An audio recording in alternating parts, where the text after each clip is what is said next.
Salut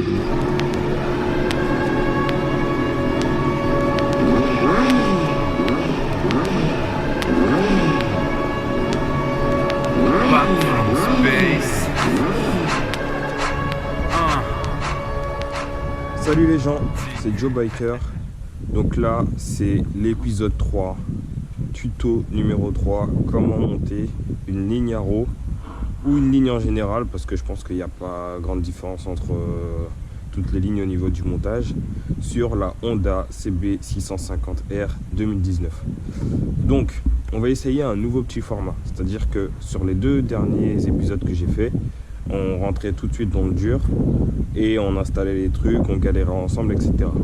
Sauf que les vidéos après elles sont un peu longues et j'ai énormément de coupures à faire pour que ça puisse être condensé sur 12-13 minutes. Donc du coup là ce qu'on va faire, c'est que comme vous pouvez le voir, la ligne est déjà montée, tout est nickel, mais on va essayer de faire des espèces de flashbacks, c'est à dire que là je vais vous expliquer comment j'ai fait et à chaque fois je vous mettrai un petit flashback pour que vous puissiez comprendre étape par étape, ok. Donc je pense que ça va être plutôt sympa. Donc là on peut voir dès maintenant que la ligne Arrow elle est posée, elle est magnifique, ça rend super bien sur la moto. Franchement je regrette pas de l'avoir acheté cette ligne, le son il est ouf, vous allez voir ça dans quelques minutes, c'est une dinguerie. Sans chicane c'est n'importe quoi comme j'aime bien dire, avec chicane c'est pas mal, mais bon c'est sans chicane c'est un plaisir de ouf. Donc du coup l'étape numéro 1, lorsqu'on veut démonter sa ligne d'origine pour pouvoir mettre une nouvelle ligne, c'est le sabot moteur. Donc dans le flashback vous allez voir je dis beaucoup garde-boue, je sais pas pourquoi. On va commencer je pense par le garde-boue. Le garde-boue, et voilà, c'est le sabot moteur. Donc le sabot moteur, en fait, c'est ce qui se trouve ici. Ok. Donc vous allez voir, il y a 4 vis. Une vis ici, une vis ici. On fait le tour de la moto. Et ensuite, vous avez une vis en bas ici et une vis ici. D'accord? Donc attention. Il y a plusieurs tailles de vis, donc les 4 sont pas pareilles. Celle qui se trouve un peu plus vers l'arrière, elle est très grande, c'est la seule qui est grande, elle est directement rattachée au cadre, c'est celle qu'on voit le mieux. Donc celle-ci, c'est la plus grande, attention, il faut la mettre de côté. Ensuite, les 3 autres, il me semble qu'elles sont pareilles. Donc, faites gaffe, moi ce que j'ai fait, je vous le montrerai dans le flashback normalement. Donc on voit mes chiens qui sont en train de s'amuser, super. Donc moi ce que j'ai expliqué dans le flashback, c'est que ce que je fais, c'est que je démonte le sabot moteur et ensuite je remets directement les vis dans le sabot moteur que je pose à côté.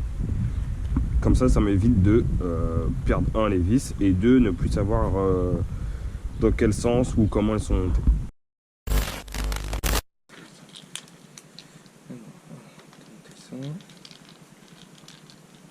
Jusque là rien de compliqué, à mon avis ça va tenir sur 4 vis ce truc. On va pas s'embêter. Voilà. La visseuse à choc c'est vraiment un truc génial. On fait le tour. Un peu plus étroit par là. Hop. Donc on a une vis ici, une vis ici.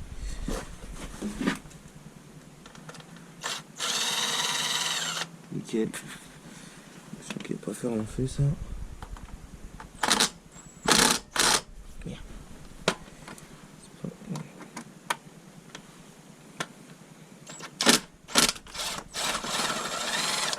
Et voilà.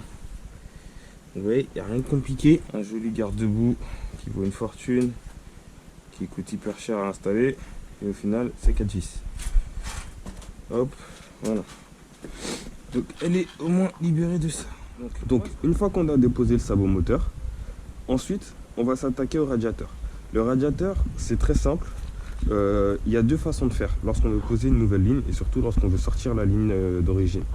Soit on retire le radiateur, mais après du coup ça fait vidange de liquide, etc. C'est un peu une galère, surtout si on n'est pas trop expérimenté.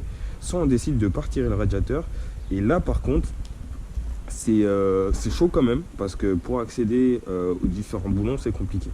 Donc pour retirer le radiateur, c'est exactement comme la vidéo que j'ai fait pour la pose de grille de radiateur que vous allez voir normalement en haut ici. Il y a deux boulons, ok? Donc on va se mettre de ce côté-là. Je vais tourner le bouton de la moto. J'aurais peut-être dû la mettre sur la béquille de stand. Donc on a une vis ici, ok? Enfin une vis, un boulon ici qu'on doit retirer, d'accord? Et on a ensuite un boulon ici qu'on doit retirer aussi, d'accord? Ça permet de libérer la protection de l'air. Ensuite, pour que le radiateur il bouge un peu plus, ce que j'ai fait, c'est que j'ai retiré la vis qui est ici. J'ai retiré la vis qui est ici, ok? Donc gris, je m'étais dit face à la route et les noirs latéraux, parce que du coup on a la même chose ici, gris ici et noir ici. Je vous le montre dans le flashback.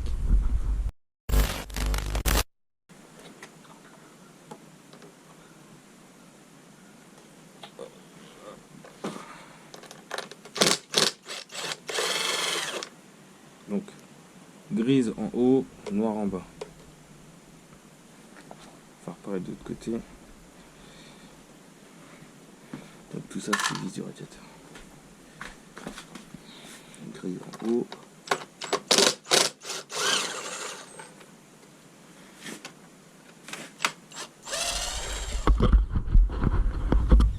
Donc une fois qu'on a bougé ces vis là, ces deux boulons là, donc le radiateur il est un peu plus amovible, donc on peut le bouger un peu. Ensuite on va essayer d'atteindre, alors ça c'est ce qui est le plus chaud, j'ai eu beaucoup de mal à le filmer, donc c'est les boulons des différents tubes d'échappement, ok? Il y en a deux par tube, c'est là que tu te dis un 4 cylindres ça peut être un peu relou, parce que du coup il y en a 4, ça fait 8 boulons à retirer. Ce que j'ai fait, c'est que j'ai utilisé des clés à cliquet et des clés normaux pour pouvoir avoir accès, parce que c'est très compliqué, il ne faut pas avoir des grosses mains. Donc là j'ai retiré la GoPro de ma tête, voilà, je vais aller vous la montrer directement ici. Donc là vous voyez il y en a un ici par exemple, et après elles sont accessibles par en dessous. Je sais pas si vous voyez bien, c'est un peu compliqué à vous montrer. Elles sont accessibles. Donc une fois que le radiateur il bouge un peu, donc il faut forcer un petit peu, mais vous voyez le manchon là il est pas très long, donc du coup c'est assez compliqué. Mais vous le bougez un peu, c'est pas énormément vissé. Donc, vous pouvez utiliser une clé dynamométrique, mais le problème avec la clé dynamométrique c'est que en fonction de celle que vous avez, elle peut être assez encombrante et c'est compliqué sans retirer le radiateur. Donc moi j'y suis allé à la clé normale, ça a fonctionné. Donc une fois qu'on a retiré ces boulons là, vous le verrez dans les flashbacks, à chaque fois je vais remonter un peu dans les flashbacks. Donc une fois que vous avez retiré ces boulons là, les 4 tubes ici ils sont libérés. Alors ils restent un peu accrochés, c'est normal, surtout si la moto elle a déjà roulé et qu'elle n'est pas toute neuve. Ensuite on a la sonde lambda qui se trouve ici là, je sais pas si vous la voyez là, hop, là, la sonde lambda qui se trouve ici, qu'il faudra retirer. Alors attention, parce que moi quand j'ai essayé de la dévisser, c'est une clé de 17 qu'il faut, quand j'ai essayé de la dévisser, le fil il s'entortillait un peu, donc j'avais un peu peur qu'il se pète, mais bon ça a fonctionné. Et ensuite vous avez un boulon ici qui tient le pot d'origine, d'accord, un boulon ici, et vous avez un boulon de l'autre côté qui du coup ne sert plus à rien vu qu'il n'y a plus le pot d'origine, mais qui normalement se trouve dans le trou qui là j'ai retiré en fait la protection, puisque du coup j'avais peur que ça se barre, ok? Donc ça c'est là où il y a le boulon d'origine, vous allez le voir, vous le retirez, vous retirez celui de l'autre côté, et là du coup la ligne elle va tomber. Il faut la bouger un petit peu pour qu'elle se décroche, et après c'est bon. Et après surtout n'oubliez pas de retirer les bouts en caoutchouc qui est là, parce que vous allez le perdre avec les vibrations vu qu'il n'y a plus rien dessus, d'accord?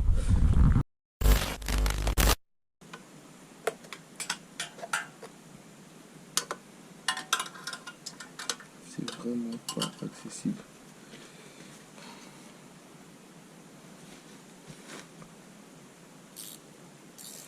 Donc là, je défais. On va essayer d'attendre en dessous. En même temps, je vais pas abîmer la ligne, donc c'est compliqué. Je sais pas si vous voyez quelque chose en plus. Je vais essayer avec ça. ligne d'origine. Voilà, doucement. Pas y avec mes trucs.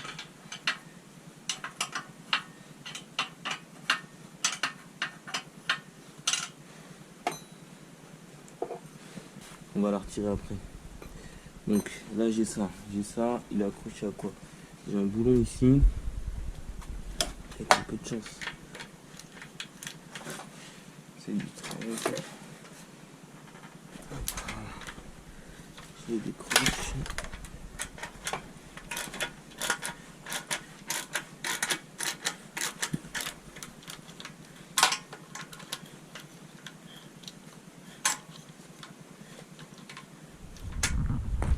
Donc, une fois que tout ça est posé, la ligne est déposée par terre. Maintenant, vous allez devoir prendre la nouvelle ligne.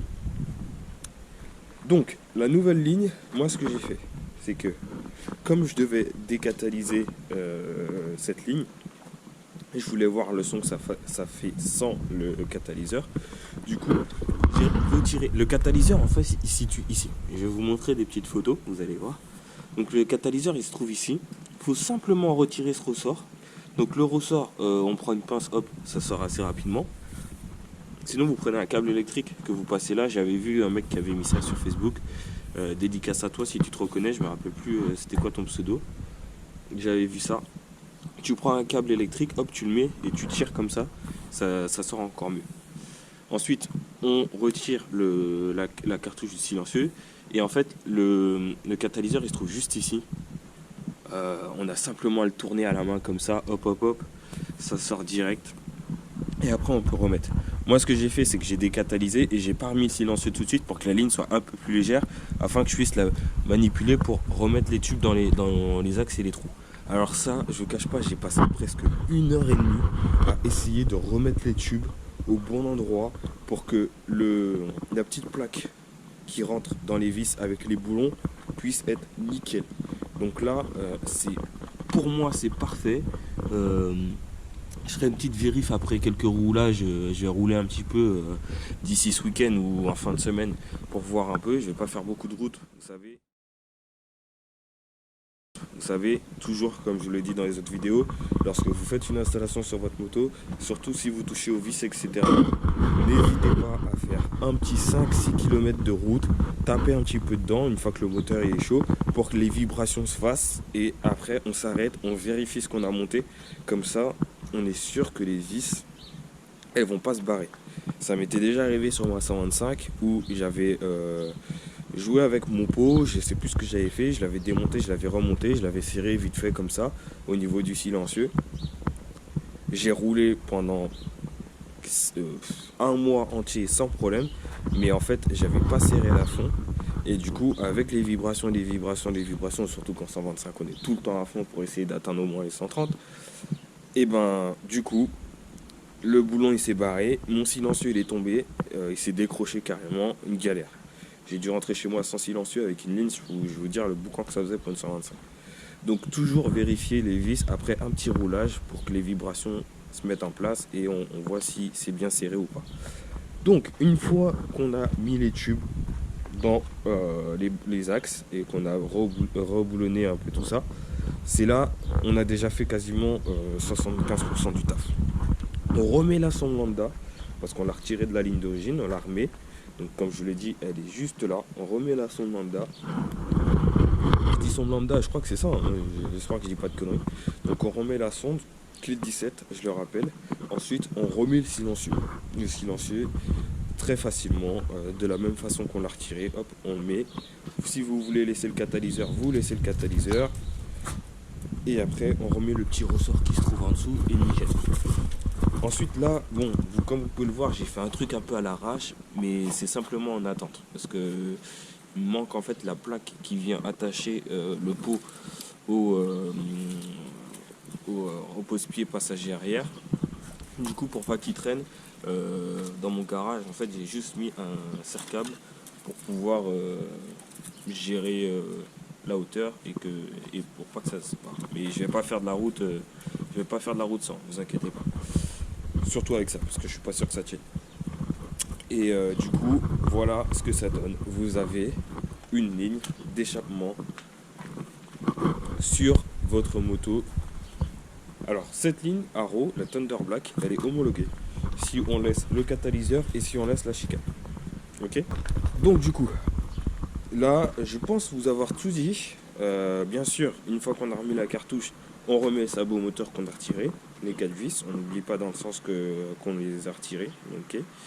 Et on remet le radiateur, donc toutes les vis du radiateur, les 2 boulons plus les 4 vis qui sont accrochés aux écopes. Ok. Et puis après on peut faire des tests de démarrage. Moi j'ai fait les tests de démarrage avant de remettre le sabot moteur et avant de refermer le radiateur, pour que au cas où s'il y avait une fuite ou quelque chose comme ça, on puisse rebouger sans se faire chier. Ok. Donc là je vais remettre la moto dans le garage pour vous faire le test de sonorité, parce que comme j'avais fait le test de sonorité avec le pot d'origine dans le garage, il y avait une certaine résonance et je veux que vous puissiez voir ce que ça donne la ligne Arrow dans les mêmes conditions. D'accord? À tout de suite.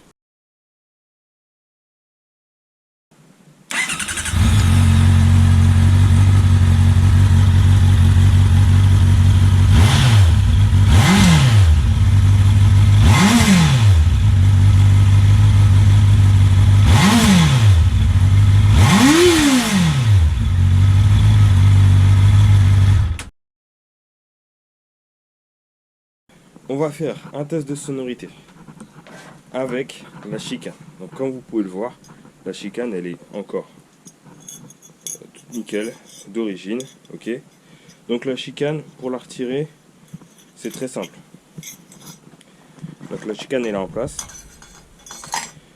Hop. Voilà. Et puis, voilà. Là la chicane est là en place. C'est simplement un serre-clips qu'il faut mettre. Donc il faut juste une petite pince à bout pointu pour pouvoir la retirer. Et c'est tout. C'est aussi simple que ça. J'avais jamais vu une chicane aussi facile à retirer. Et en plus à mettre, on n'a même pas besoin d'outil. Hop. Ça rentre nickel. Donc, si on doit la remettre en urgence. Voilà. Et là elle est en place. Ok.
Je suis loco, rien ne peut m'arrêter tant que j'ai du cash et du coco.